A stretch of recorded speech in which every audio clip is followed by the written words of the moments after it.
Assalamualaikum. Waalaikumsalam warahmatullahi wabarakatuh. Waalaikumsalam warahmatullahi taala wabarakatuh.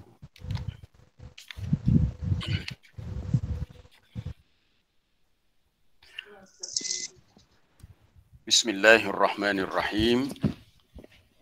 Alhamdulillahi rabbil alamin. Wassalatu wassalamu ala Rasulillah nabiyina wa habibina wa syafi'ina Muhammad ibn Abdullah wa ala alihi wa ashabihi wa man ihtada bihadihi wastanna bisunnatihi ila yaumiddin. Qala rabbi shrah li sadri wa yassir li amri wahlul 'uqdatam min lisani yafqahu qawli. Allahumma 'allimna ma yanfa'una wa zidna 'ilma warzuqna fahma.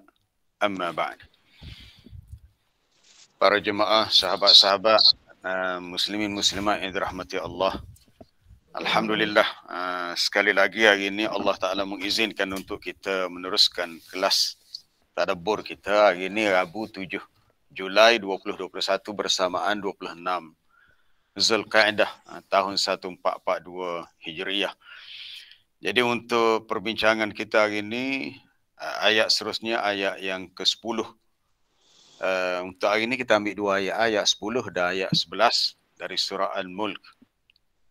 Kemarin kita dah bincang berhubung dengan beberapa sifat neraka Jahannam dan kedahsyatannya. Hari ini kita nak lihat tentang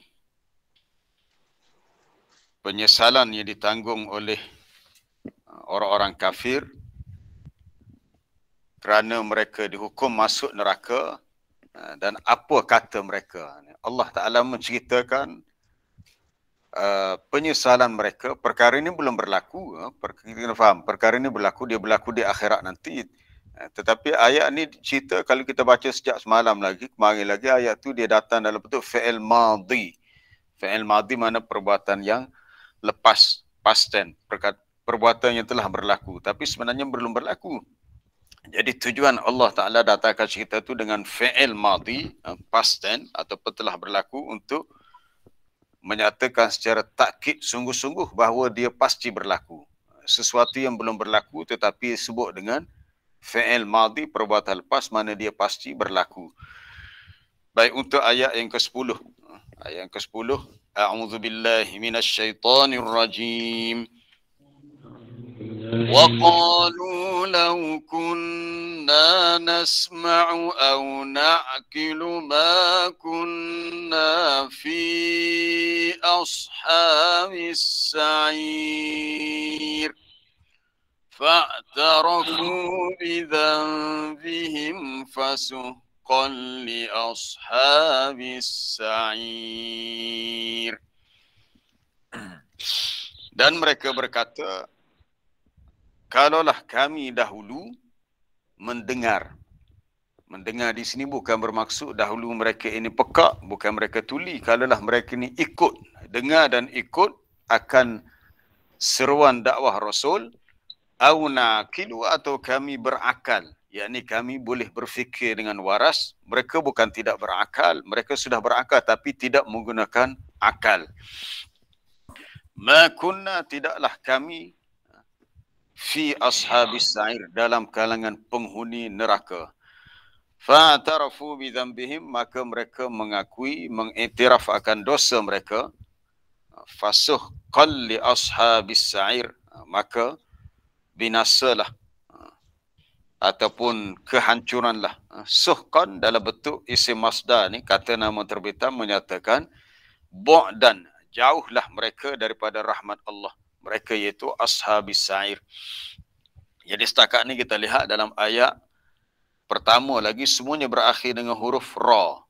Wa huwa ala kulli syai'in qadir wa huwal azizul ghafur. Hal tara min futur wa huwa hasir wa bi'sal masir wa hiya tafur nadhir kabir sa'ir. Semua kalimah-kalimah di akhir ayat Sehinggalah ayat ke-11 semuanya berakhir dengan huruf ra. Ini salah satu tingginya dipanggil balaghah, uslub balaghi dalam Quran, uslub as-saj'. As-saj'u iaitu dia punya rima akhirnya bunyi hampir sama. Baik, waqalu mereka berkata lau kunna, lau ni kalau. Kunna tu kalau belajar bahasa Arab asalnya kana campur dengan nahnu. Kalaulah kami dahulu berkeadaan mendengar, ikut. Apabila sebelumnya dah ada kana ataupun kunna, kuntu, kanu, kuntum, nak menyatakan perkara yang telah berlaku, maka fi'il selepasnya dia mesti mari dengan fi'il mudhari'. Nasma', kami mendengar, tapi bukan sedang mendengar. Kalaulah kami dahulu mendengar dan telah mendengar. Dia kaedahnya begitu. Bila dah disebut kana tu sebenarnya fi'il madhi naqis. Itulah kalau kita belajar nahwu kita tahulah apa fi'il madhi naqis. Kana nahnu jadi kunna, nak menyatakan lepas. Contohnya kita kata lau kunna nadhhab. Kalaulah kami dulu tu bila mungkin minggu lepas, mungkin tahun lepas, pergi ke mana? Ini kami mendengar, maksudnya kami ikut. Jadi kita nak bincang tentang soal mendengar. Satu lagi berfikir. Secara keseluruhan ayat ini mereka itu mencela diri mereka dan menyesal di atas apa yang mereka lakukan. Maka dalam ayat ini Allah Ta'ala menceritakan penyesalan mereka. Lau kunna nasma' kalaulah kami dengar ma anzalallahu minal haqqi sama' man ya'i. Kalaulah kami dengar apa yang Allah Ta'ala turunkan daripada kebenaran itu sebagaimana mendengarnya orang-orang yang ada kesedaran. Orang yang ada kesedaran ni orang yang berfikir dengan waras, orang yang maknanya boleh merenungi sesuatu untuk dia mencari hidayah. Rupanya mereka tak mempedulikan dakwah Rasul, mereka dengar pun orang kata dengar, buat macam dengar tak dengar, buat macam buat tak peduli. Dengar tapi sekadar orang Melayu kata masuk telinga kanan keluar telinga kiri, ataupun masuk telinga kiri keluar telinga kanan. Dia dengar tapi macam tak dengar. Nanti kita akan lihat perbincangan kita dalam ayat-ayat yang lain.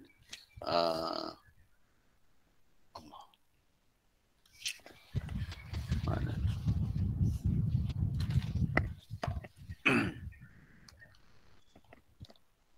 Okey, kejap ya.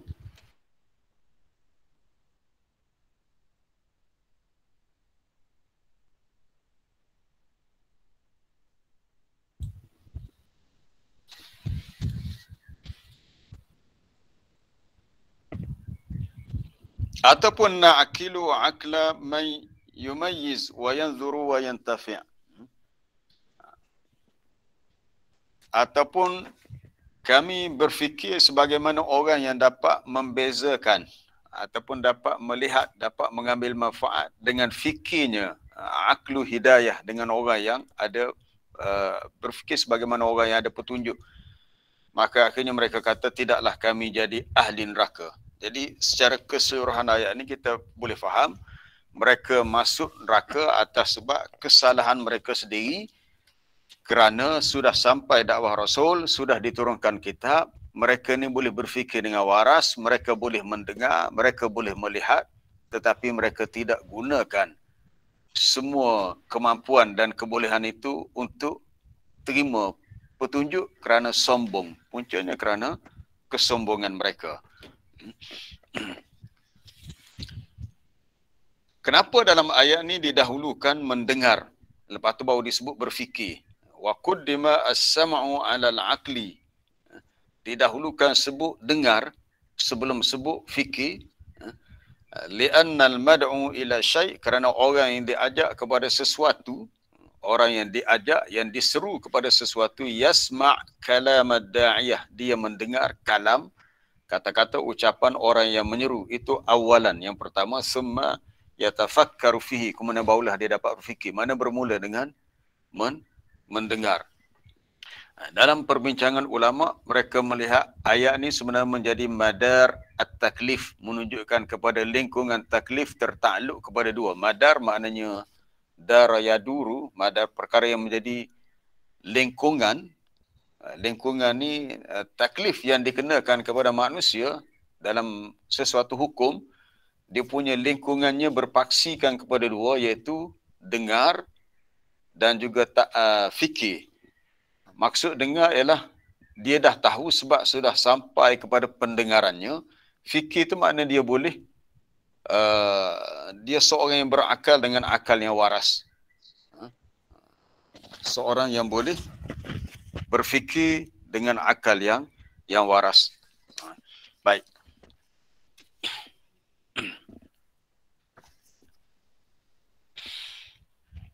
Para jemaah yang dirahmati Allah, kita nak tengok perkataan lau. Kalau kita nak tadabbur kalimah lau, di sini lau ni menyatakan perkara yang telah berlaku. Ayat ni menceritakan penyesalan orang-orang kafir dalam neraka nanti terhadap apa yang telah berlaku. Jadi apabila mereka sebut lau, kalaulah ni dah jadi sesuatu yang angan-angan, menjadi suatu keinginan yang mustahil.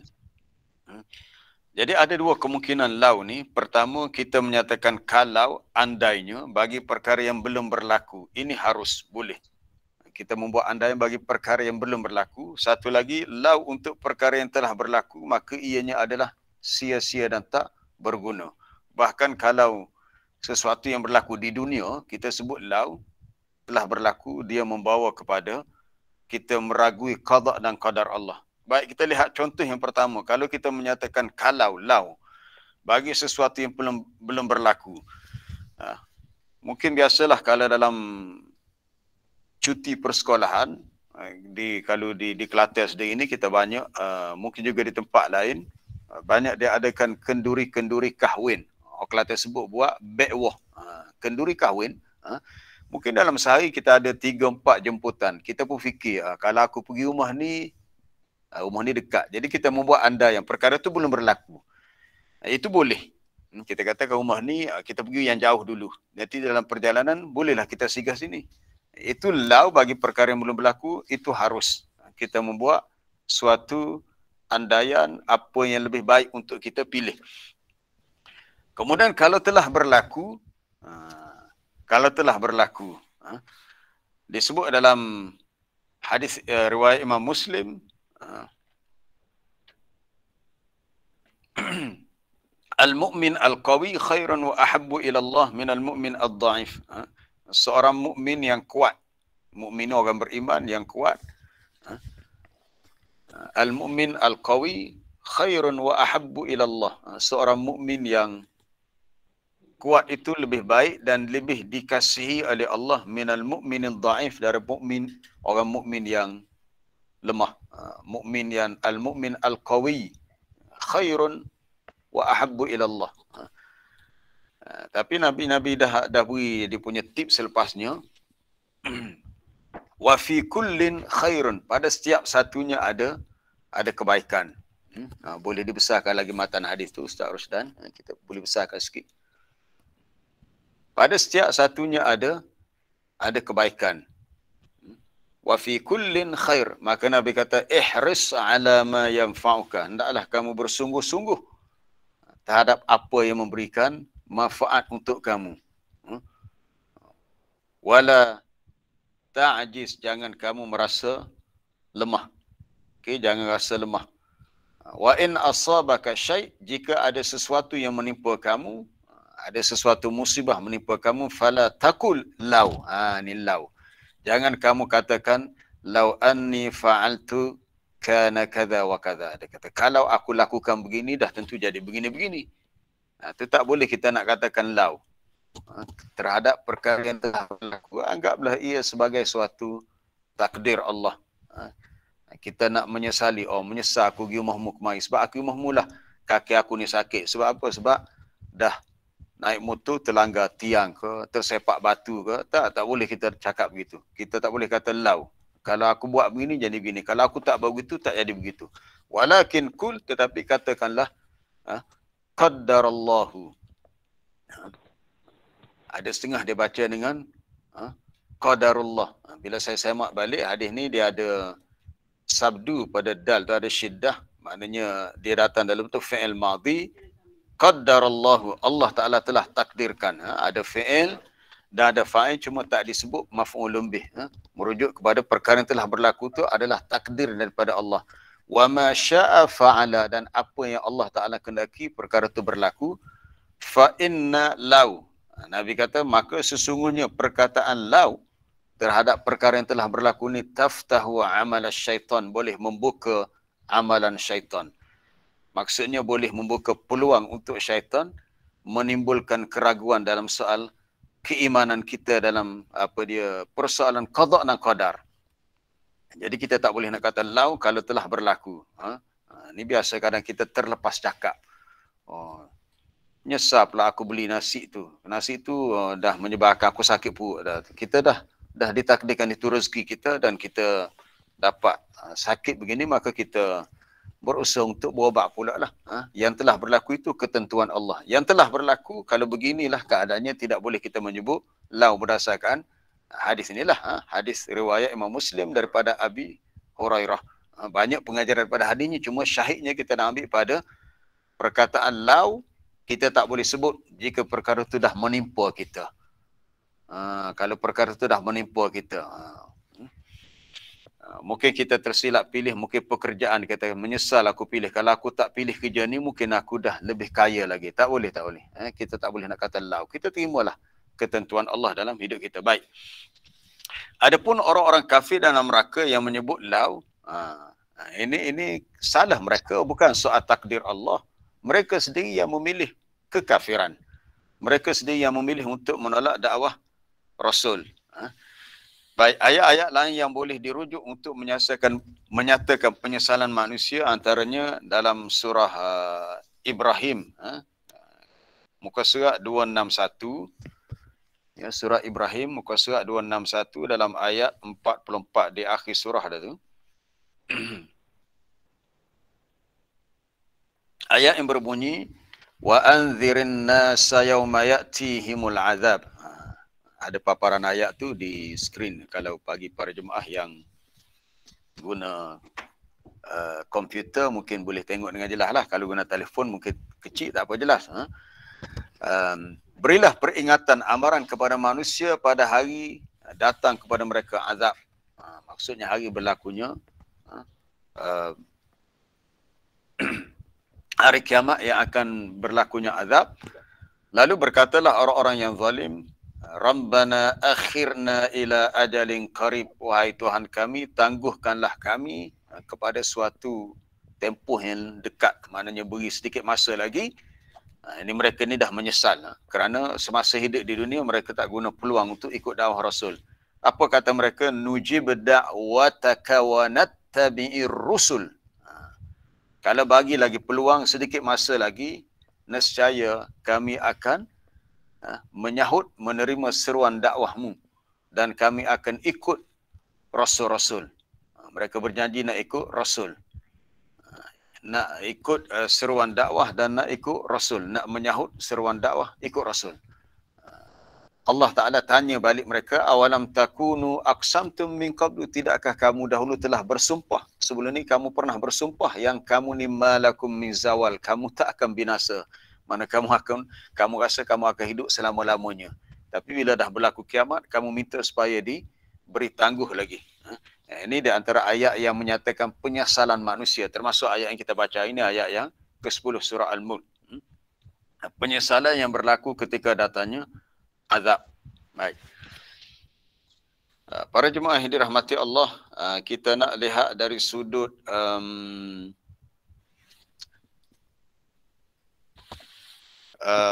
apa dia? Peranan mendengar. Ni peranan mendengar. Sebab ayat ni sebut tentang lau kunna nasma', kalau kami dengar. Alhamdulillah kita semua mendengar. Sebab kalau saya tutup offkan kamera, walaupun para jemaah tak dapat melihat saya, tapi boleh mendengar. Sebab bila kita mendengar, kita boleh memahami bahasa dan kita boleh mengambil sesuatu maklumat atau ilmu daripada apa yang kita dengar. Baik. Sebab itulah kenapa Allah Ta'ala mendahulukan pendengaran. Setelah dia beritahu, dia jadikan manusia ni bersifat mendengar dan melihat. Dia tak sebut melihat dahulu. Kami ciptakan manusia, lalu nabtali, kami uji dia, faja'alnahu sami'an basira, kami jadikan manusia bersifat boleh mendengar dan melihat. Ataupun ayat lain, kul huwallazi ansha'akum, ayat tu dalam surah Al-Mulk juga, kita akan baca nanti di akhir surah Al-Mulk. Kul huwallazi ansha'akum wa ja'ala lakumus sam'a wal absara wal af'idah. Katakanlah dialah Allah yang menjadikan kamu daripada awal kejadian. Kemudian dia jugalah yang menjadikan untuk kamu adanya as-sam'a, pendengaran, al-absar, penglihatan, dan juga al-afidah, hati yang boleh kamu berfikir dengannya. Baik, peranan pertama mendengar untuk kita merenungi dan memahami. Faham untuk dengar dan memahami. Termasuklah kita mendengar Al-Quran. Kita tengok ayat di akhir surah Al-A'raf. Surah Al-A'raf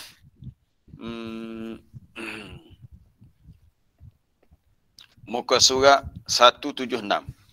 Muka surat 176. Akhir itu awal. Muka surat 176. Ayat 204 bawah lagi.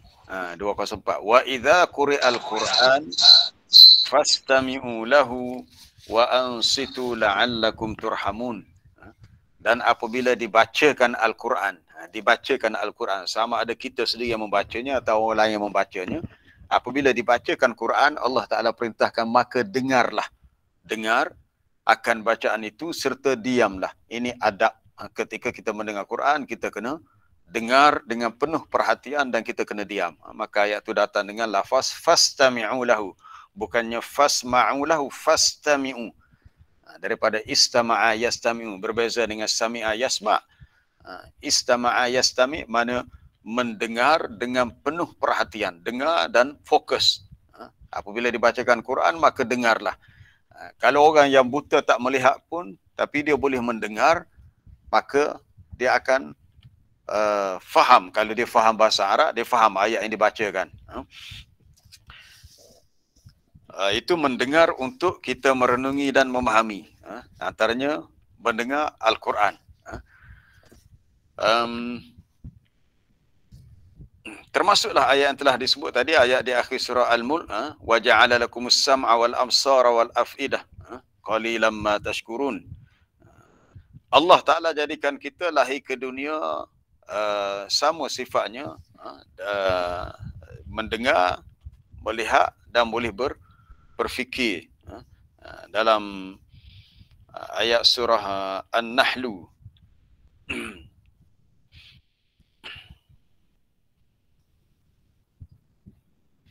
ayat 78, muka surat 275. Muka surat 275. Okay. 275. Bawah tu, ayat 78, bawah sikit. Ayat. Wallahu akhrajakum min butuni ummahatikum. Dan Allah Ta'ala yang telah mengeluarkan kamu daripada perut ibu kamu. Iaitu semasa seseorang anak itu lahir ke dunia, ya, dengan kuasa Allah, dipermudahkan jalan untuk anak itu keluar daripada perut ibu yang mengandungkan ia. Seseorang anak yang lahir itu la ta'lamuna syai'an. Kamu wahai manusia tak tahu apa-apa. Tak tahu apa-apa pun. Wa ja'ala lakumus sam'a wal absara wal af'idata la'allakum tashkurun. Dan Allah Ta'ala jadikan kamu bersifat boleh mendengar. Ada pendengaran, ada penglihatan dan ada hati, akal, fikiran supaya kamu bersyukur. Di sini kita melihat kenapa Allah Ta'ala dahulukan pendengaran, as-sam'a. Barulah disebut penglihatan dan hati.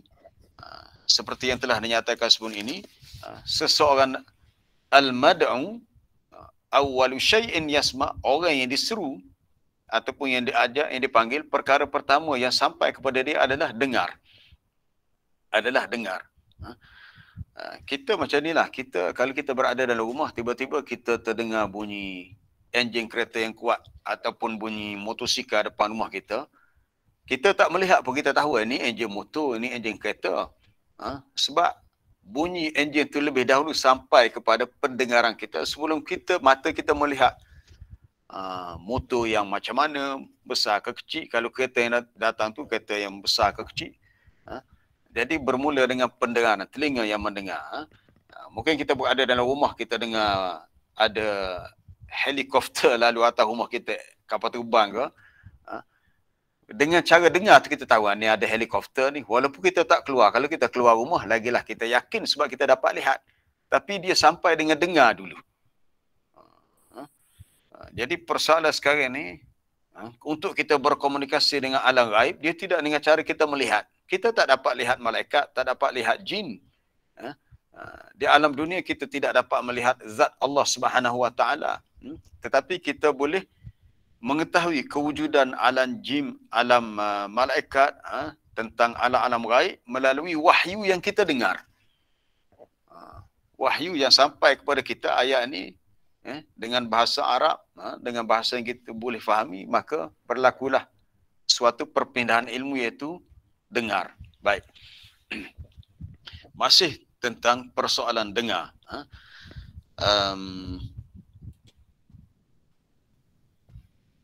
Dalam hadis yang diriwayatkan oleh, ni banyak hadis ni diriwayatkan oleh Tirmizi, Ibnu Majah pun ada. Di dalam kalangan sahabat, hampir 20 orang sahabat yang meriwayatkannya. Itu hadis yang berbunyi naddarallahu abdan ataupun naddarallahu imra'an. Naddarallahu, dah ada tu bawah tu. Naddarallahu imra'an. Atas. Ya. Naddarallahu imra'an. Allah Ta'ala memberi keserian kepada seorang hamba. Maknanya seorang hamba tu wajahnya berseri-seri. Apabila ia sami'a, tengok ada perkataan sami'a, dia mendengar. Apabila seorang hamba itu mendengar, Nabi kata maqalati, mendengar akan kata-kataku. Merujuk kepada hadis-hadis Nabi, seseorang hamba yang sampai kepadanya hadis Nabi, Nabi jamin Allah Ta'ala akan memberi an-nadharah. Nadharah maknanya indah berseri wajahnya kerana dia mendengar hadisku, fawa'aha wa hafidhaha, lalu dia menjaganya, sama ada dia menghafalnya, dia beramal dengannya, lalu waballaghaha, lalu dia sampaikan kepada orang lain. Jadi itu kita nak fokus pada perkataan sami'a, dengar. Walaupun mungkin orang tu tak boleh baca hadis, mungkin dia tak reti membaca, tapi dia dengar. Dengar makna dia telah tahu, sampai kepadanya, dan dia sampaikan pula hadis-hadis Nabi ini kepada orang lain. Maka Rasulullah SAW memberi jaminan, naddarallahu imra'an sami'a maqalati fawa'aha wa hafizaha. Allah Ta'ala memberi keserian wajah kepada seseorang yang mendengar. Jadi ditumpukan kepada soal dengar. Bukannya soal baca, ataupun kalau baca ni perlu kepada kita melihat dahulu kalau kita baca sendiri. Kalau baca ikut dengar. Macam Nabi SAW, Nabi, kita tahu Nabi adalah an-Nabiul Ummi. Rasulullah tak boleh membaca teks perkataan. Tapi Nabi baca ayat Quran berdasarkan apa yang dia ingat setelah dibacakan oleh Jibril. Jibril baca, Nabi dengar dan Nabi ingat. Lalu dia baca apa yang dia telah ingat, itu hafalannya. Jadi hadis ini menunjukkan kelebihan seseorang yang mempelajari hadis Nabi lalu dia menyampaikannya. Tapi bermula dengan sami'a, dia dengar. Dia dengar. Ada lafaz lain menambah faballaghaha man lam yasma'ha, lalu dia menyampaikan kepada sesiapa yang tidak mendengarnya atau sesiapa yang belum mengetahuinya. Para jemaah yang dirahmati Allah, oleh kerana besarnya peranan mendengar, Allah Ta'ala mencela. Ini kita lihat. Allah Ta'ala mencela dan menghina golongan yang tidak menggunakan pendengaran mereka sebaik mungkin walaupun mereka boleh mendengar. Kita rujuk antaranya dalam ayat suratul Luqman, surah Luqman ayat yang ke-7. Surah Luqman muka surat 411. Muka surat 411 ayat yang ke-7. Ada golongan manusia yang suka untuk dia mencari hiburan dengan cara disebut lahwal hadis. Dalam ayat ke-6 tu, ayat ke-6 disebut ada di antara manusia yang membeli lahwal hadis. Perkataan-perkataan yang bentuk sia-sia, cerita-cerita dongeng ataupun perkara-perkara hiburan yang melalaikan. Tujuannya untuk liyudilla an sabilillah, menyesatkan manusia daripada jalan Allah, bighairi ilmin, tanpa ilmu pengetahuan. Wa yattakhidhaha huzwa, lalu mereka menjadikan agama Allah itu sebagai mainan untuk mereka mengejeknya. Jadi orang yang bersikap begini, mereka itu mendapat azab yang muhin dan hina. Orang yang begini ni, orang yang bukannya peka, dia tidak tuli, dia tak peka. Wa idza tutla alaihi ayatuna, kita lihat ayat yang ketujuh. Dan apabila dibacakan kepadanya akan ayat-ayat kami, dibacakan maknanya mereka ni dah dengar, tetapi mereka mengambil sikap seperti tidak mendengar. Lalu walla mustakbiran, mereka bertindak berpaling. Berpaling dalam keadaan rasa sombong diri, mustakbiran, ataupun rasa besar diri. Ka'allam yasma'ha, seolah-olah mereka tidak mendengarnya. Seolah-olah mereka tidak mendengar. Dalam terjemahan tu dia tertinggal tu ya. Seolah-olah mereka tidak mendengarnya. Yang kedua, ka'anna fi udhunaihi waqra, seolah-olah dalam kedua lubang telinganya ada penyumbat. Waqra tak ada penyumbat. Jadi ada dua, ka'allam dan ka'anna, seolah-olah. Mereka yang sombong berpaling itu tidak mendengarnya. Adakah betul mereka tidak mendengarnya? Jawapannya, mereka mendengar, bukan tak dengar. Tapi seolah-olah sikap tu mereka seperti tak dengar. Kalau orang Kelantan dia kata, apa dia, wak sepuluh lembu, lembu kenyang. Lembu kenyang. Lembu yang kenyang dia buat dek, buat tak reti. Sebab dia dah kenyang. Jadi seolah-olah dia tidak mendengar, seolah-olah dalam kedua lubang telinganya ada penyumbat. Mereka bukan tak mendengar, mendengar tapi buat seperti tak dengar. Yang ni berat ni. Fabashirhu bi'adzabin alim. Maka khabarkan kepada mereka dengan azab yang pedih, azab yang tidak terperi sakitnya. Kerana mereka mensia-siakan nikmat pendengaran yang sepatutnya digunakan untuk mereka mendengar kata-kata nasihat dan pengajaran-pengajaran agama. Ayat lain yang kita boleh kaitkan dengan cerita kisah yang sama tentang celaan bagi orang yang begini, yang tidak menggunakan pendengaran ni. Sebab pendengaran ini untuk, tadi dah disebut untuk kita merenungi, memahami, mendapatkan ilmu, untuk kita berkomunikasi. Dalam surah Al-A'raf kita lihat muka surat 174.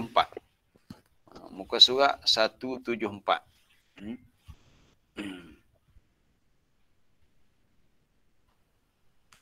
Ayat atas sekali ya. Itu walaqad zara'na li jahannam. Bagi para jemaah yang boleh ikuti dalam skrin laptop ke komputer, boleh nampak dengan jelas paparan ayat yang dibawakan oleh sahabat saya Ustaz Ahmad Rashdan. Kita tengok ayat 179 tu. Sesungguhnya telah kami penuhkan neraka Jahannam dengan kebanyakan daripada jin dan manusia. Sesungguhnya kami jadikan isi neraka Jahannam dengan kebanyakan daripada jin dan manusia. Kenapa? Sebabnya kerana mereka ini makhluk yang lahum qulubul la yafqahuna biha. Mereka mempunyai qulub, hati, ada akal, tetapi tidak mahu memahami dengannya akan ayat-ayat Allah. Satu. Yang kedua, walahum a'inul la yubsiruna biha. Mereka memiliki mata yang tidak digunakan untuk melihat bukti kekuasaan atau keesaan Allah. Dan yang ketiga, walahum adhanun la yasma'una biha. Mereka juga ada telinga. Telinga ada tetapi tidak mahu mendengar dengannya akan ajaran dan nasihat. Bukannya mereka ni peka dan tuli sekatu-katu, mereka boleh mendengar tetapi tidak mahu mendengar nasihat dan ajaran. Jadi ada hati tak digunakan untuk berfikir. Hati itu mak akal, ada mata tapi tak digunakan untuk melihat bukti kekuasaan Allah. Ada telinga tapi tak mahu mendengar ayat-ayat Allah dan nasihat-nasihat daripada daripada Nabi SAW. Ulaika kal an'am, mereka itu seperti binatang ternakan. Ini suatu gambaran yang sangat hina. Manusia yang sebegini seperti binatang ternakan, sebab binatang ni dia tak ada akal. Tapi binatang ni al-an'am, dia ada telinga boleh mendengar. Dia ada telinga boleh mendengar, ada mata boleh melihat, tapi tak ada akal. Jadi perbezaan antara manusia dengan binatang dari sudut akal. Tapi cukup dengan satu sahaja mereka dengan sebab mereka tidak menggunakan sebaik mungkin ketiga-tiga anggota tadi, maka mereka disamatarafkan seperti binatang ternakan yang juga disebut dalam surah Al-Baqarah. Kisah yang sama kalau kita lihat dalam surah Al-Baqarah muka surat 26. Muka surat 26. Muka surat 26 ya, ayat 171. Wa masalul ladzina kafaru, dan bandingan orang-orang yang menyeru kepada orang kafir. Kalau ada orang yang berdakwah kepada orang kafir yang tak mahu beriman, kamasalil ladzi yan'iku, samalah seperti orang yang berteriak memanggil kepada binatang ternakan, di mana binatang itu la yasma', dia tidak dapat mendengar, kecuali hak dia dengar hanyalah du'aan wa nida'a, hanyalah mendengar du'aan. Doa ni seruan, ajakan ataupun nidaan, panggilan. Mana binatang ni dia dengar, kalau tuan dia kambing ke lembu, tuan dia panggil petang-petang balik untuk masuk kandang, dia panggil, tapi dia tak faham. Dia hanya bertindak berdasarkan kepada kebiasaan. Kalau di rumah kita ada pelihara kucing, kucing ni bila tiba waktu makan, dia bunyi pinggan tu dia tahu dah ni masa makan, sebab dia dah faham berdasarkan tabiat dia. Tapi kalau kita bercakap dengan dia, mungkin dia faham, mungkin dia tak faham, cuma dia tak boleh bercakap lah, sebab dia kucing, sebab dia binatang.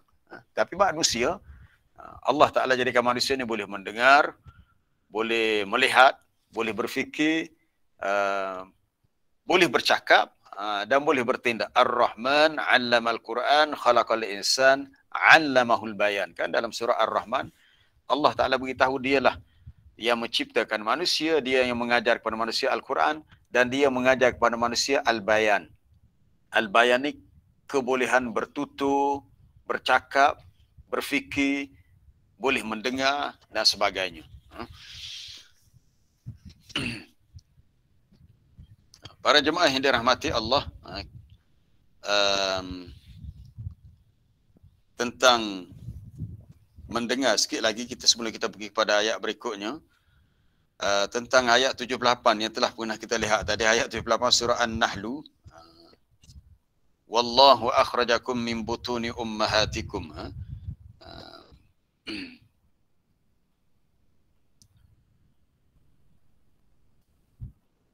Muka surat berapa tadi?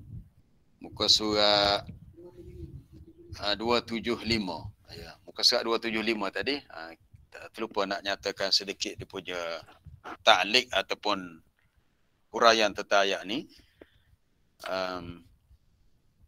Wallahu akhrajakum min butuni ummahatikum, ayat 78 bawah tu. Allah Ta'ala yang telah mengeluarkan kamu daripada perut ibu kamu dalam keadaan kamu tidak mengetahui apa-apa, dan dia menjadikan bagi kamu adanya pendengaran. Dari sudut bahasalah bagi mungkin rakan-rakan kita yang belajar bahasa Arab, as-sam'a dalam bentuk mufrad, al-absar dalam bentuk jamak. Saya pun fikir lama dah kenapa begini ya. Syekh Tahir Ibn Ashur ni, sesiapa yang mengkaji kitab-kitab tafsir ni, seorang ahli tafsir daripada Tunis, Ibn Ashur dalam At-Tahrir wa Tanwir, dia menyatakan as-sam'a tu dalam bentuk yang disebut isim masdar, manakala absar tu dalam bentuk isim. Cuma kita melihat dari sudut cara kita nak faham, as-sam'a ni dia mari dengan mufrad sebab kita tak perlu melakukan banyak tindakan untuk kita mendengar sesuatu. Ada sedikit bagi data tentang Syekh Muhammad Tahir bin Ashur, seorang tokoh ulama tafsir daripada Tunis. Dia ada menulis kitab tafsir At-Tanwir wa Tahrir. Jadi dia menyebut as-sam'a ialah dia punya isim masdar, kata nama terbitan, al-absar dalam bentuk bukan bentuk jamak, dalam bentuk isim. Hak tadi masdar bentuk isim. Baik. Cuma kita faham dari segi kegunaannya as-sam'a, pendengaran, sebab telinga kita ni kita boleh dengar bunyi yang datang daripada tepi, depan, belakang, atas, bawah. Maknanya kita tak perlu nak mengalihkan telinga kita untuk bunyi. Kita boleh mendengar semuanya. Berbeza dengan mata. Mata dia mari dengan absar, dengan jamak, sebab untuk melihat sesuatu kita terpaksa bergerak. Kita nak lihat sesuatu, okey, kita hanya dapat melihat depan kita. Yang belakang kita tak nampak dah. Kita nak lihat belakang, kita kena bergerak, berpaling. Kita macam contoh saya bagi tadi, kita dengar bunyi enjin kapal terbang atas. Kita tak nampak kapal terbang, kecuali kita terpaksa keluar daripada rumah dan kita terpaksa mendongak ke langit. Oh, ada kapal terbang.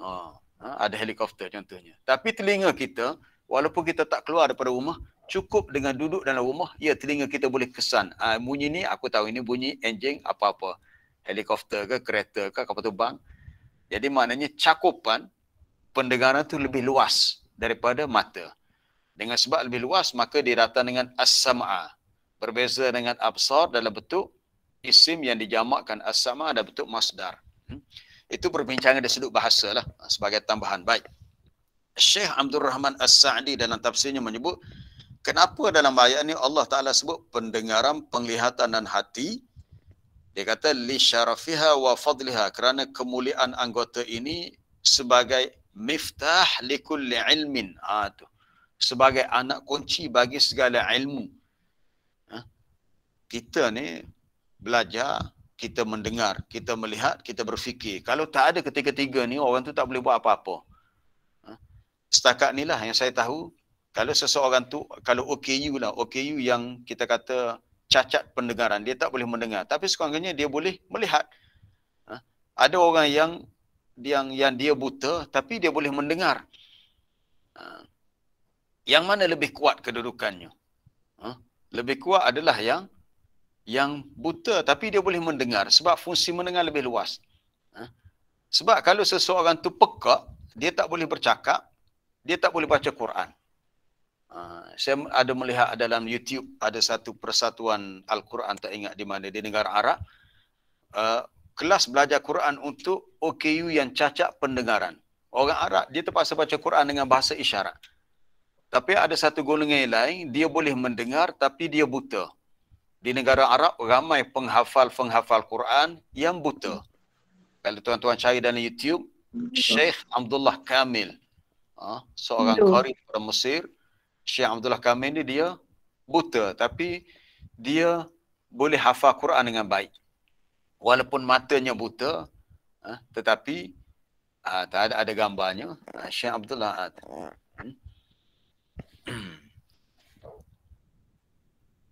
walaupun dia seorang yang buta, tetapi dia boleh menghafal dengan baik. Sebab bila kita dengar Quran, kita ulang, kita boleh ingat dengan pendengaran.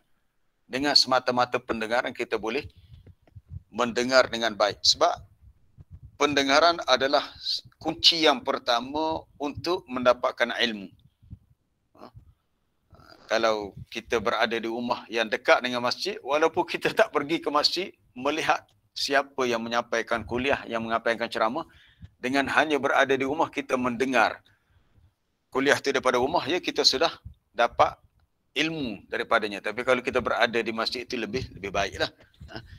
Jadi mendengar itu menjadi anak kunci ilmu, termasuklah melihat, kerana dia kata fala wasala lil abdi ilmu, tidaklah sampai ilmu kepada si hamba itu illa min ahadi hadhil abwab as-salasah, kecuali dengan salah satu daripada 3 pintu ini. Kemudian kata Syekh Tantawi dalam Al-Wasit, dia kata didahulukan pendengaran berbanding dengan penglihatan kerana jalan untuk talaqi al-wahyi, jalan untuk mendapatkan ilmu atau wahyu ialah lebih kepada mendengar, bukan soal melihat.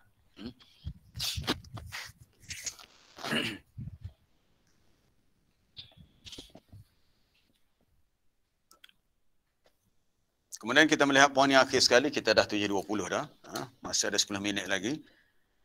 Fa'atarafu bidhanbihim. Untuk ayat yang berikutnya, ayat yang ke-11. Fa'atarafu bidhanbihim fasuhqan li ashabis sa'ir. Akhirnya mereka mengakui dosa-dosa mereka. Mengaku yang kita kata menyesal. Penyesalan ni penyesalan yang tak ada gunanya. Orang kata nasi sudah menjadi bubur. Saya kata lebih tepat lagi, nasi sudah menjadi basi. Sebab bila dah basi, kita kena buang nasi tu. Jadi menyesal. Orang Melayu kata menyesal dahulu pendapatan. Menyesal kemudian tiada gunanya. Kalau kita menyesal sekarang ni, kita masih ada peluang untuk kita perbaiki keadaan. Tapi kalau menyesal ni kemudian hari, maka tak boleh buat apa dah. Banyaklah kalau kita melihat penyesalan di akhirat yang berlaku kepada orang-orang yang rugi di sana. Mereka mahu kalau mereka dapat dikembalikan ke dunia. Kalau mereka dapat balik semula ke dunia, untuk mereka tebus kesilapan mereka, tapi mereka tak boleh buat begitu dah. Baik, kita melihat muka surat 130. Kita lihat muka surat 130 ya. 130 ayat tu dalam surah Al-An'am ayat 25. Bawah sikit ayat 25 yang berbunyi wa minhum man yastami'u ilaik. Dan di antara mereka ada yang mendengarkan akan bacaan Quranmu. Maknanya di antara orang-orang musyrik itu mereka turut mendengar Al-Quran, mereka dengar. Tetapi mereka tak mahu beriman. Maka waja'alna ala qulubihim akinnah. Allah Ta'ala beritahu kami jadikan pada hati mereka ada penutup yang berlapis-lapis. Akinnah, penutup yang bersifat berlapis-lapis tebal. Ay yafqahuhu wa fi adhanihim waqra. Apa dia? Penutup yang berlapis-lapis menyebabkan mereka terhalang daripada memahaminya, dan kami jadikan pada lubang telinga mereka ada penyumbat yang menyebabkan mereka tidak dapat memahami apa yang mereka dengar. Seolah-olah mereka ni pekak. Yang menjadikan mereka pekak. Kemudian ditambah wa in yaraw kulla ayatin la yu'minu biha. Jika mereka melihat setiap tanda kebesaran Allah, mereka tidak beriman dengannya. Baik, kita terus kepada ayat yang berikutnya di bawah. Ayat 27. Ayat 27. Apabila mereka berada di akhirat nanti, walau tara idh wuqifu 'alan nar. Dan sungguh ngeri jika engkau melihat ketika mereka dibawa ke tepi neraka untuk menyaksikan azab, lalu mereka menyesal dan mereka berkata, ya laitana nuraddu wa la nukadziba bi ayati rabbina. Wahai alangkah baiknya sekiranya kami dikembalikan ke dunia dan kami tidak lagi mendustakan ayat-ayat keterangan Tuhan kami, wa nakuna minal mu'minin, dan kami termasuk orang-orang yang beriman. Kita lihat ayat berikutnya, ayat 27. Ayat 27, ayat 28. Ayat berikutnya, muka surat berikutnya. Bal badalahum ma kanu yukhfuna min qabl. Bahkan telah nyata kepada mereka apa yang mereka sembunyikan sebelum ini, iaitu segala kekufuran, keingkaran mereka itu telah nyata. Walau ruddu. Sekali lagi kita bertemu dengan perkataan lau. Lau, kalaulah Allah Ta'ala beritahu, kalaulah mereka dikembalikan ke dunia, nescaya la'adu lima nuhu anhu. Nescaya mereka akan kembali mengulangi apa yang dahulu mereka dilarang melakukannya. Maknanya manusia ni memang tak serik. Walaupun sudah berada di alam akhirat, dah lihat neraka, dah mendengarnya, tapi mereka akan kembali kepada perangai yang asal jika mereka dikembalikan ke dunia. Tapi sebenarnya kembali itu mustahil lah, sebab dunia sudah tiada. Ini di antara gambaran yang Allah Ta'ala beritahu di akhirat nanti yang berlaku kepada orang yang semasa di dunia mereka dengar tapi mereka tak peduli dengan apa yang telah disampaikan oleh para rasul. Maknanya mereka mengakui. Ini kalau kita nak kaitkan dengan ayat yang ke-11 surah Al-Mulk itu, fa'atarafu bidhanbihim fasuhqan li ashabis sa'ir. Dan satu lagi, kita ada 5 minit lagi. Satu lagi kita lihat untuk kita kaitkan dengan ayat ini dalam surah Ghafir. Dalam surah Ghafir muka surat 468.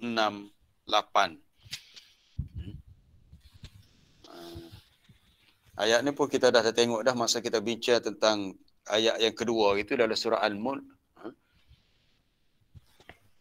Ayat yang ke-11, ayat 11 bawah sikit tu. Qalu rabbana amattana thnataini wa ahyaitana thnataini. Mereka berkata, mereka ini orang-orang kafir yang diseksa, dan mereka berkata, wahai Tuhan kami, engkau telah menjadikan kami berkeadaan mati 2 kali. Dan kami telah engkau jadikan bersifat hidup 2 kali juga. 2 kali mati, 2 kali hidup. Maka kami sekarang ni fa'tarafna.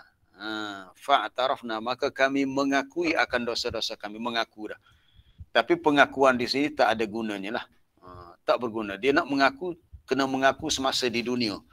Kena menyesal semasa di dunia. Kalau mengaku di akhirat, maka tak ada faedahnya. Sama dengan ayat yang kita baca sekarang ni, fa'tarafu bidhanbihim. Mereka mengakui dosa mereka, tapi pengakuan tu tak memberi faedah. Sebab peluang untuk mereka perbaiki keadaan tu dah berakhir. Macam contoh kalau pelajar dalam peperiksaan, dia dah hantar dah kertas jawapan tu, dah hantar dah.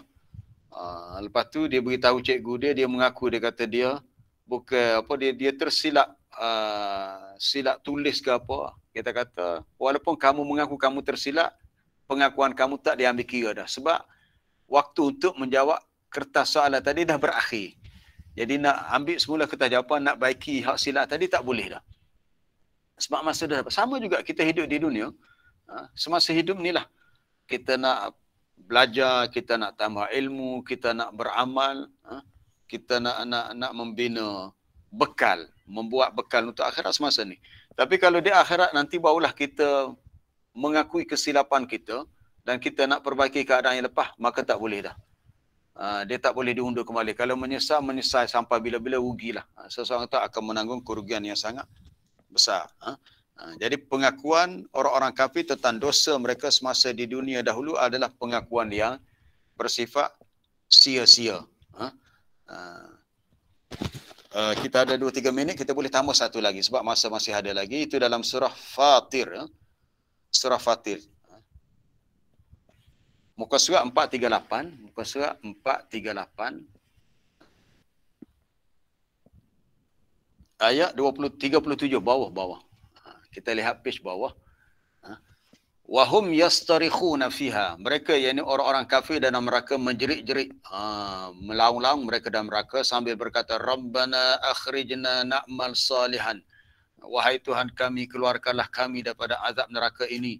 Kerana kami na'mal salihan, kami nak melakukan amalan salih. Ghairal ladzi kunna na'mal. Yang tidak sama dengan apa yang kami buat. Dulu kami buat amalan jahat. Sekarang ni kami nak kembali ke dunia nak buat amalan soleh, tak nak buat amalan jahat dah. Lalu Allah Ta'ala tanya mereka, awalam nu'ammirkum, bukankah telah kami lanjutkan umur kamu? Dah lama dah kamu hidup di dunia. Tempoh yang kamu hidup tu, ma yatadhakkaru fihi man tadhakkar. Dah kira cukup dah untuk memberi peringatan kepada sesiapa yang mahu mengambil peringatan. Mana kalau nak insaf, nak sedar, cukup masa dah. Masa dah lebih daripada cukup. Tetapi kenapa peluang hidup di dunia tak digunakan untuk kamu membina kesedaran? Waja'akumun nadhir, dan telah datang kepada kamu Rasul yang memberi peringatan. Maknanya mereka ni masuk neraka atas kesilapan mereka sendiri. Ada akal tak digunakan untuk berfikir. Ada telinga tak digunakan untuk mendengar. Ada mata tak digunakan untuk melihat. Itu penting, sebab tu para ulama kata kita hidup ni kita kena mendengar nasihat-nasihat agama. Kita tak boleh jauh daripada kita kata apa di kuliah-kuliah, nasihat-nasihat. Lebih-lebih kalau nasihat tu terus datang daripada kitab Allah, untuk kita terbiah, untuk kita didik hati kita. Ada ayat-ayat sebegini memberikan suatu tazkirah, peringatan tentang adanya golongan yang menyesal, tetapi penyesalan mereka tidak berbaloi, tak memberikan apa-apa untung, dan kita tidak mahu termasuk golongan yang sebeginilah. Sebab kita akan rugilah, siapa-siapa saja akan rugi. Allah Ta'ala akan tanya, kamu tak sedarkah awalam nu'ammirkum, kami dah beri kepada kamu umur yang panjang, tempoh jangka hayat kamu tu dah cukup untuk kamu ambil peringatan. Kenapa kamu mengsia-siakannya? Maka jadilah mereka orang yang menyesal, walaupun mereka mengakui akan kesilapan mereka. Tapi macam tadilah, pengakuan tadi tidak memberi apa-apa keuntungan. Jadi cukuplah untuk perbincangan kita hari ini, 2 ayat yang kita ambil, ayat 10, ayat 11. Jadi kesimpulannya kita boleh ringkaskan, iaitu kita perlu gunakan sebaik mungkin akal fikiran dan pendengaran kita untuk kita belajar, tambah ilmu, tambah kefahaman, untuk sentiasa kita bersama dengan Quran, untuk kita sentiasa buka pintu hati kita. Jangan tutup, kita buka. Dan kita mengakui kesilapan yang telah kita lakukan semasa kita di dunia. Jangan termasuk golongan yang hanya mengakui kesalahannya setelah berada di alam akhirat. Tapi kena mengaku semasa di dunia untuk kita perbaiki apa-apa yang terkurang daripada kelemahan diri kita. Wallahu alam. Jadi bukan untuk persoalan. Assalamualaikum Ustaz. Ya, salam. Dalam Al-Quran disebut orang-orang yang mendapat siksa di akhirat adalah orang-orang yang kafir atau kufur. Ya. Yang kufur ni masa dunia tu dia dua. Satu yang kufur mutlak lah, yang kafir, orang Kristian, orang Buddha dan sebagainya tu kufur. Ada juga ada orang-orang Islam yang engkar ni disebut apa? Kufur juga ke orang Islam yang engkar? Mereka jadi macam seperti mana? Engkar macam mana tu? Engkar. Maksud engkar macam mana?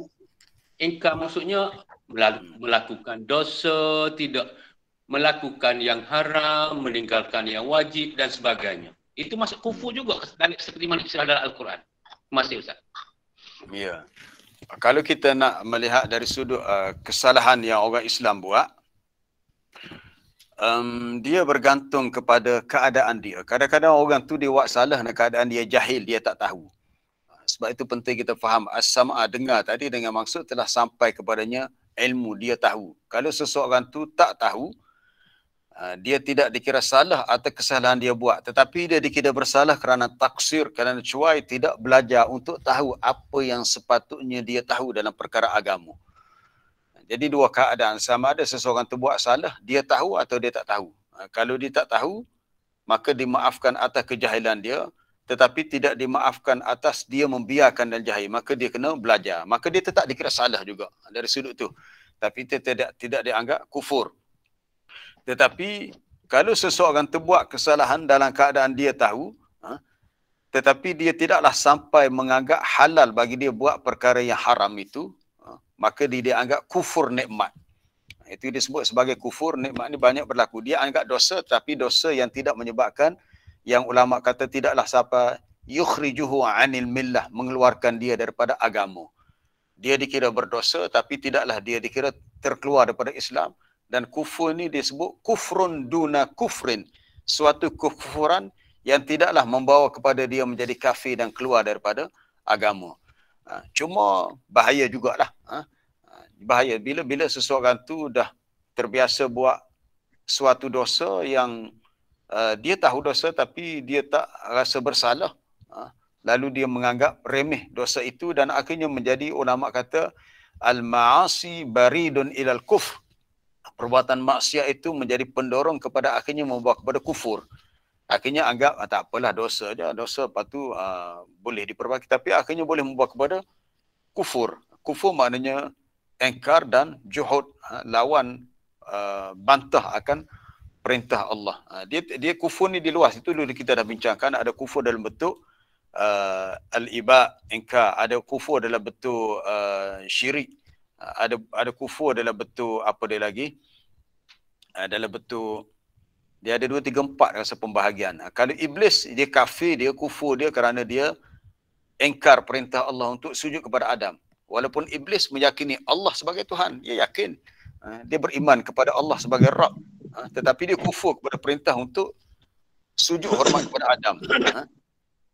Ni hak kafir yang sebenarnya yang Allah Ta'ala sebut dalam Quran, sebagai contoh dalam soalan tadi, adalah orang yang mengetahui kebenaran lalu dia menolaknya. Sebagaimana kafirnya golongan Nasrani, golongan Yahudi yang menolak dakwah Nabi SAW. Ini secara jelas Allah Ta'ala sebut dalam surah An-Nisa awal juzuk ke-6 tu. Orang-orang yang kufur dengan Allah. Innal ladzina yakfuruna billahi wa rusulih. Sesungguhnya orang-orang yang kufur kepada Allah dan Rasul, maknanya tak beriman kepada Allah. Muka surat 102 ya. Kalau Ustaz Rusdan nak buka 102, okey. Awal juzuk yang ke-6 ayat 150. Ayat 150. Innal ladzina yakfuruna billah. Sesungguhnya orang-orang yang kufur. Kufur ni engkar kepada Allah dan Rasulnya. Lalu mereka itu mahu ayyufarriqu bainallahi wa rasulih. Mereka mahu memisahkan, membeza-bezakan keimanan mereka antara beriman kepada Allah dan Rasul. Lalu mereka berkata, nu'minu bi ba'din wa nakfuru bi ba'd. Ini soal beriman kepada Rasul. Mereka kata kami beriman kepada sebahagian Rasul dan kami kufur kepada sebahagian lain. Tengok ayat selepasnya, ayat 151. Ulaika humul kafiruna haqqan. Mereka itulah orang-orang yang kafir dalam keadaan kafir yang sebenarnya. Haqqan. Inilah kafir yang sebenar-benarnya. Kafir yang betul-betul lah. Mereka mengetahui kebenaran, tetapi mereka menolak kebenaran. Salah satu kebenaran ialah tidak mahu beriman dengan semua Rasul. ulaika humul kafiruna haqqan. Itulah orang-orang kafir ni yang sebenarnya. Tapi kalau dah orang Islam berhubung dengan soalan tadi, kita tengok keadaan dia lah. Dan lebih kepada kalau yang para ulama sebut itu kufur nikmat, ya, dosa berlaku dalam kalangan orang Islam. Kecuali kalau dia beriktikad bahawa dosa yang dia buat tu halal, itu tak boleh lah. Itu jatuh kepada kufur yang menyebabkan keluar daripada agama lah. Baik, kita pergi pada soalan berikutnya kalau ada. Assalamualaikum. Terima kasih Ustaz. Terima kasih. Ya, sama-sama. Ini Ustaz nak tanya ni Ustaz tak? Ya, ya. Kalau kita di rumah kita ni kita pasal Al-Quran. Ya. Jadi adakah molek kita pasal sama, kadang-kadang kita boleh dengar. Dan kadang-kadang kita tak terdengar. Sedangkan pas Kita kami sibuk. okey, jadi mana molek kita pasal sama dengan kita tak pasal langsung. Yang kedua Ustaz, dia bisu atau pekak ni yang tak boleh melihat, adakah taklif bagi dia? Wallahu a'lam. Ya. Tentang kita memasang bacaan Quran. Sekarang ni banyak kemudahan. Kita boleh pasang daripada YouTube pun ada banyak bacaan Quran. Yang sebaiknya berdasarkan ayat apa di akhir surah Al-A'raf tadi, ayat 205 tadi, sebaiknya bila kita pasang, kita fokus untuk dengar lah. Mana kita tidak menyibukkan diri kita dengan urusan lain. Kenapa? Kerana Allah Ta'ala dah beritahu dalam ayat yang kelima surah Al-Ahzab. Ayat kelima dalam surah Al-Ahzab, ma ja'alallahu lirajulin min qalbayni fi jawfih. Allah Ta'ala tidak jadikan dalam diri manusia itu ada dua hati. Maksud dua hati, kita tak boleh buat dua perkara dalam satu masa. Saya ulang balik, kalau nak rujuk ayat di awal surah Al-Ahzab, ma ja'alallahu lirajulin min qalbayni fi jawfih. Tanya ni tapi bahasa kenaling. Nak tanya saya kenali. Tak apa-apa, saya habiskan soalan dulu. Muka surat 418 ya. Muka surat 418 ayat yang ke berapa? Ayat yang keempat, ma ja'alallahu lirajulin min qalbayni fi jawfih. Maksudnya Allah Ta'ala tidak jadikan bagi seorang lelaki itu ada dua hati dalam rongganya. Maksud dua hati itu dia tak boleh nak berfikir dua perkara satu masa. Bila tak boleh fikir dua satu masa, kita tak boleh nak fokus, nak beri tumpuan dua perkara satu masa. Jadi kalau kita dah buka bacaan Quran, dah pasang, kita dengar, itu lebih baik. Kalau kita sibuk dengan urusan lain, okey, kita tutup dulu. Itu lebih baik dari segi adabnya. Berbanding dengan kita buka sepanjang masa, kita tak beri tumpuan. Baik. Itu untuk soalan pertama. Untuk soalan kedua tentang taklif bagi orang yang pekak, yang apa tadi, yang buta, bisu, dia bergantung sejauh mana dia memahami sesuatu yang sampai kepadanya. Kalau dia mendengar, katakanlah dia buta, dia mendengar, saya melihat taklif tu sampai. Taklif tu sampai. Bila kita bercakap dengan dia, dia dengar. Sebab dia boleh mendengar, dia boleh bercakap. Cuma dia tidak melihat. Jadi kita boleh mengajar kepada dia solat macam mana, apa bacaan dalam solat, macam mana rokok, sujud, kita boleh ajar. Tapi kalau orang yang bisu, yang pekak, bila pekak dia sekali lah. Bila dia pekak, dia bisu, dia taklif dia tu mengikut kadar kemampuannya. La yukallifullahu nafsan illa wus'aha. Allah Ta'ala tidak mentaklifkan seseorang kecuali mengikut kadar kemampuannya. Maknanya sebab yang pekak bisu tu dia boleh melihat, jadi dia boleh berkomunikasi dengan dunia luar sebab dia boleh melihat. Cuma dia nak baca macam mana, dia baca dengan bahasa isyarat saja. Kalau tuan-tuan pernah melihat pasangan pengantin, dua-dua lelaki perempuan tu adalah bisu. Macam mana cara akad nikah dia? Dia guna bahasa isyarat. Dia punya akad nikah, sirah ijab kabul dalam nikah dia tu secara bahasa isyarat. Sebab dia tak ada bahasa. Dia tak boleh berbahasa. Sama juga dalam ibadat. Dia boleh solat, tapi kita kata nanti masa rokok, sujud, duduk, nak baca apa dia? Dia baca setakat yang dia boleh baca dalam hatinya dengan isyarat. Itu saja. Kecuali kalau dia gila. Itu lain. Untuk soalan tadi. Kalau dia gila. Gila, walaupun dia mendengar, dia melihat, tapi dia gila. Maknanya zailul aqli, akal dia hilang. Itu terangkat taklif. Berdasarkan hadis Nabi, rufi'al qalam an thalathin, diangkat qalam daripada 3 golongan. Masuk qalam, malaikat tak tulis dosa pahala bagi 3 golongan. Itu pertama, daripada as-sabi hatta yahtalim, pada seorang anak yang kecil sehingga dia sudah balik, mana sudah menikah dewasa. Maknanya masa dia kecil, malaikat tak tulis apa-apa sebab dia belum dikenakan taklif. Yang kedua daripada an-naim hatta yastayqiz, orang yang tidur sehingga dia bangun daripada tidur. Dan yang ketiga, anil majnun hatta yafiqa, daripada orang yang buta, daripada orang yang gila sehingga dia pulih daripada penyakit gilanya. Mana orang gila dia tak dikenakan taklif. Itu dah ada hadis tu. Rufi' al-qalam an salasah, daripada orang yang tidur sehingga dia bangun daripada tidur, daripada anak yang kecil sehingga yahtalim, bermimpi, mana dia dah balik. Dan yang ketiga, anil majnun hatta ya'qil ataupun hatta yafiqa, orang yang gila tak dikenakan taklif sehingga dia berakal atau dia pulih. Jadi kalau setakat dia tak mendengar, melihat, maka taklif tu kena, cuma mengikut kadar dia lah, kadar yang dia mampu. Tapi kalau majnun, gila, memang dia angkat taklif tu 100%. Wallahu a'lam. Ada soalan lain? Assalamualaikum Ustaz. Ya, salam. Ya. Saya nak tanya ni berkenaan dengan, saya tertarik dengan yang disebut dalam yang mendengar ni. Kita mendengar. Jadi dari segi psikologi pun kita biasa dengar orang kata kita jadilah seorang pendengar yang baik. Betul? Setuju. Tetapi realiti dalam masyarakat kita lah, sama ada pelajar, terutamanya pelajar lah, budak sekolah. Kalau orang awam pun sebenarnya saya rasa ini satu kelompongan yang teruk jugalah. Maknanya dia tidak suka mendengar. Betul. Ramai orang yang tidak suka mendengar. Jadi dia dengar tu benda-benda yang tak faedah. Yang tak faedah, yang belakang angin dengan dia je. Betul. Nak ajak pergi kuliah pun tak nak, pergi agama pun tak nak. Jadi maknanya sebab tu kita tengok dalam majlis ilmu ke apa, kita tengok Allah kosong, banyak tiang pada orang.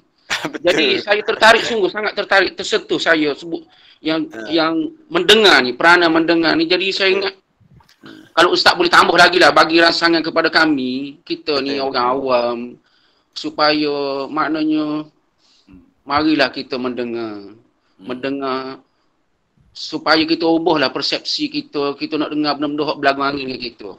Kalau kita rasa masuk dengan kita. Tapi banyak hak kita tak si dengar yang sepatutnya kita kena dengar. Betul. Lepas tu kan Ustaz bagi tambah sikit supaya memberi semangat kepada kita lah. Ya. Ustaz tambah lagi. Kalau saya nak tambah panjang sebab masa kita pun dah lebih dah. Tak apalah, untuk respon tadi comel-comel cadangan tu. Saya pun dah fikir lama dah bila kita selalu ulang baca ayat ni ataupun surah ni, kita pun fikir pentingnya mendengar ni. Sangat penting. Sebab memang kita diciptakan boleh mendengar. Bahkan dalam doa pun Nabi ajar apa dia? Nabi kata, Allahumma matti'na bi asma'ina. Ya Allah, berikanlah kenikmatan kepada kami dengan pendengaran kami. Lepas tu baru disebut Allahumma matti'na bi asma'ina wa absarina wa quwwatina. Allahumma matti'na bi asma'ina. Didahulukan dengan asma' pendengaran. Ada doa tu ya, Ustaz Ruslan cari tu ada doa tu. Antara doa yang dibaca pada waktu malam kalau kita bangun solat malam, Allahumma matti'na bi asma'ina. Ya Allah, berilah matti'na, berilah kesenangan, maknanya kesempurnaan pada pendengaran kami. Janganlah yalah, biasa kalau orang tu dah menikah umur dewasa, dah lanjut usia, dia telinga dia tak apa dengar. Telinga tak apa dengar, kena bercakap apa kuat. Jadi kita minta Allah Ta'ala sempurnakan pendengaran kita sampailah kita umur berapa pun, selagi kita masih hidup. Yang kedua, penglihatan kami, dan berikan kepada kami kekuatan. Jadi saya nak tambah sikit untuk soal saudara kita tadi, kita tengok muka surat 567.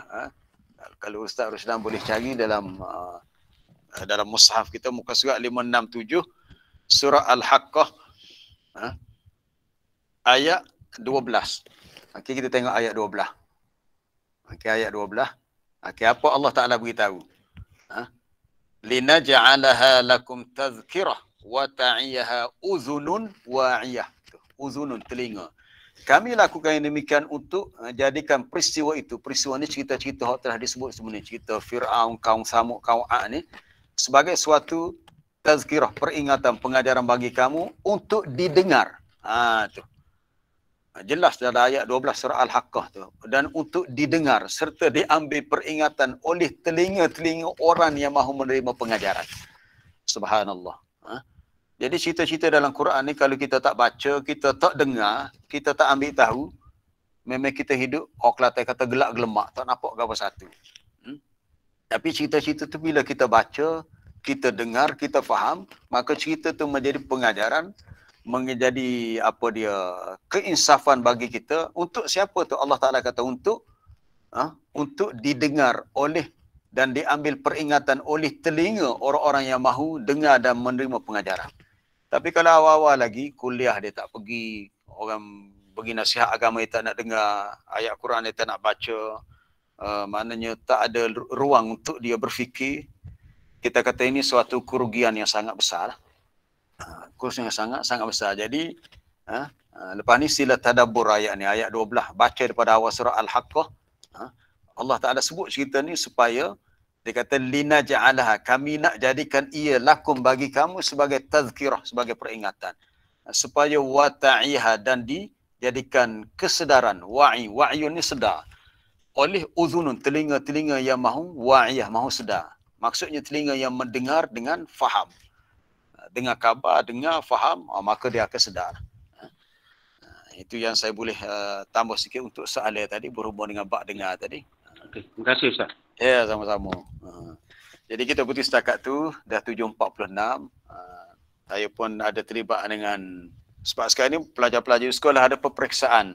Sebelum ni belajar online, yang ni periksa online. Jadi kita kena uruskan banyak perkara. InsyaAllah kita sambung lagi dengan ayat seterusnya. Kalau ada soalan-soalan apa, boleh bagi secara bertulis. Kalau bertulis tu saya boleh baca terus di sini. Jadi kita berhenti setakat ni. Subhanakallah bihamdika asyhadu an la ilaha illa anta astaghfiruka wa atubu ilaik. Wa sallallahu wasallama ala nabiyyina Muhammadin wa ala alihi wa sahbihi. Terima kasih. Assalamualaikum. Terima kasih Ustaz.